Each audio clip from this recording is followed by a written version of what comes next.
Hello mga bay, kamusta mga bay?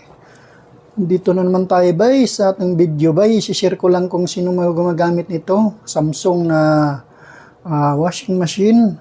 I-share ko lang bay na grabe pala kadumi itong rubber nito. Yan, dami kong nakuha. Sobra yan, paikot na yan. Ang dami kong nakuha dyan. So parang putik na iwan, di mo maintindihan kung ano yan. Sobrang dami talaga. Ayan, kung sino mga nang mayroong ganito na mga bay nga washing, gaya nito.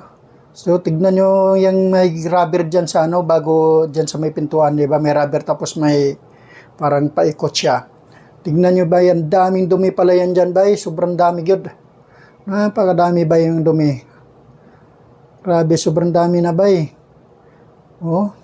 Daghan kay ko nakuha, diba? Ang dami-dami ko na nakuha dyan. Ang kapal-kapal, parang papel na iwan, putik siya na sa bandang itaas ba, malambot siya, parang putik. Sa baba is matigas, doon naipon yung So, sa mga gumagamit nito ba, yung mga ganitong washing, pakicheck niyo yung yung goma niyan. Napakakapal yung dumi pala dyan sa Sumisiksik ang dumi dyan sa rubber na yan. So hanggang dito na lang, bye. Salamat sa panonood, bye. Ingat po tayong lahat.